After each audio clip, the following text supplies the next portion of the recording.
Well, you got some thoughts. All right, so we talked. So first, I need to say that the last members meeting, we talked about. We had a really ambitious agenda of what we wanted to do, and everyone seemed really excited. Almost everyone signed up for a few groups to participate in. That was the good news. The bad news is that no one was assigned to be in charge, and I allowed people to just take their own initiative to do things, which was not the best strategy. So the board and I discussed this in depth, and what we decided is that we'll pick one campaign, one project to work on, and everyone can, in their own time, participate in this project, which I'm going to present to you now. This year marks the 50th anniversary of the Freedom Riders. The Freedom Riders were a group of people, black and white, who came from all over the country and were trained to go to the South and do sit-ins at restaurants and other places that were only allowed whites in.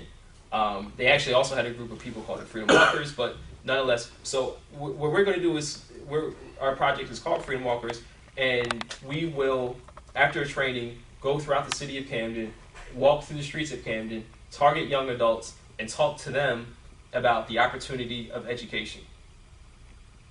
We'll find teenagers, people in their lower 20s, people that are our age, and just tell them our story. Tell them who we represent in Young Urban Leaders, the type of work that we're doing, and why we think it's important for them to get connected to education. Based on the training that you'll have, you'll know what to say. You'll have some information to share with people on a few programs that you can refer people to. From my experience in doing this, most people won't be interested in what you're saying. However, everyone will know that someone took time on a hot day to walk on their street and talk to them about something that even if they're not interested in, they know in some way is important. Now, I've done voter registration in this city for a very long time. I've had all sorts of interesting experiences and conversations with people. One of the reasons why training is critical is because I want you to know what you're talking about. Dr. Lauren Hill, who I've known for a long time, she's a friend of this organization, will do the training for the she works at Camden County College now. She's now the director of EOF. She'll train on what a college-age student needs to know, especially a student who's already going to college and had to drop out. Our very own Kyrie Golden, guidance counselor at Leap Academy, will talk on the perspective of what high school age students need to know about what they should do. Many of the students you'll talk to will already be in a school that has a guidance counselor, so it just may be as simple as telling them the types of questions they need to ask, telling their parents that I'm going to need your tax form at some point, letting them know that so that they can fill out their financial aid. What I want the conversation to end with is with you being comfortable giving the person that you talk to who has truly expresses an interest, for you connecting them saying, I'm going to help you. Now, the help that you give is going to be pretty quick, because it might be as simple as you just meeting at Camden County College one day and going through the application process, although they can really do the application online now. It may be as simple as them just calling you and asking you a couple of quick questions. So this is not an in-depth, burdensome mentor relationship. This is specifically on helping people get connected to education. Paul brought up a really good point, which is that you can help a person get into school, a person can go to school, but they may not be mentally ready for it, which is why we have to be really honest when we have that conversation with people about it. And understanding that maybe that first time you talk to them, they're not going to sign up. But even if it's a year from now, 2 years from now, they'll remember the conversation that we had. It's also a way for us to promote this organization and let people know what's going on. So that's the idea. So Saturday, June 18th, 2 Saturdays from now, at 10 a.m., the training will begin. It's in the electronic classroom, which is in the basement of the Paul Robeson Library. I'll have signs in there when you go in, but if you're familiar with the library, when you go in, you make a right to go down the steps, and when you go down the steps, it's basically right around the corner. Everybody will have a computer. It's a nice, cool room, has 2 projectors, and we'll have you out there by 12 o'clock.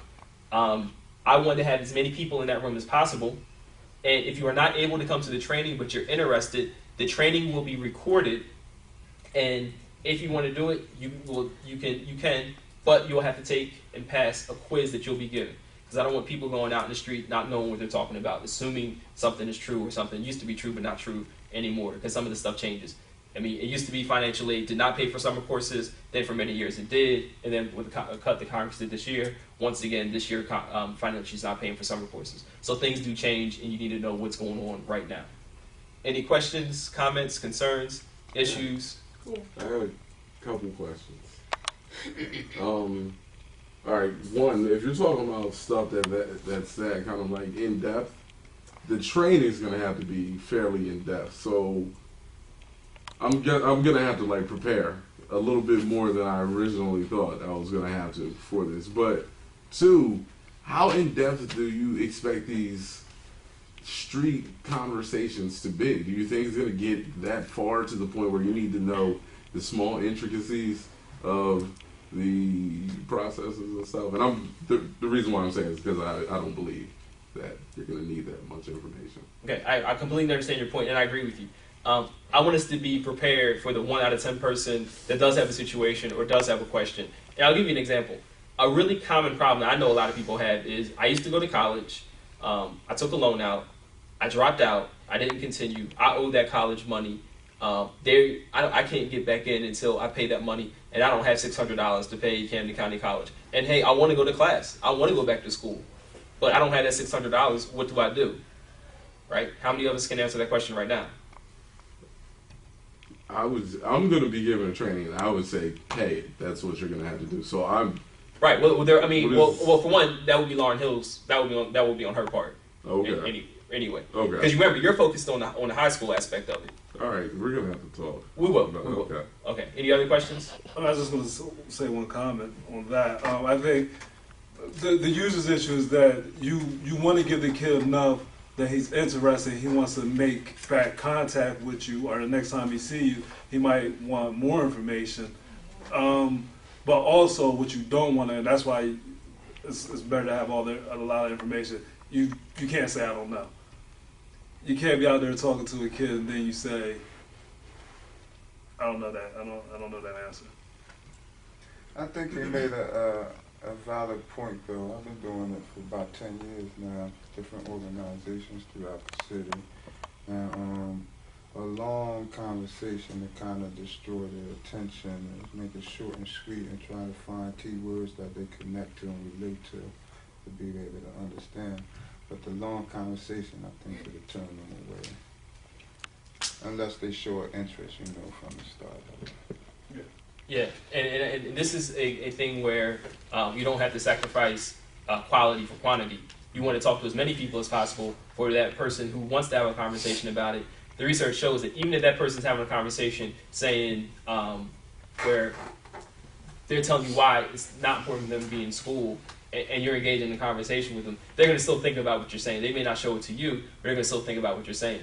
And there's a parallel with this with voter registration.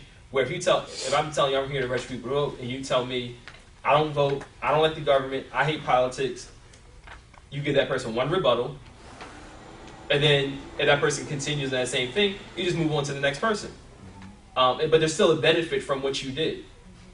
So, for people like that in that case, Cam, or somebody that doesn't have the time for us, should we make a flyer or a business card or something that we can leave for them so that when they have the time, or when they realize that they are actually interested, we can contact us? I will be meeting this week.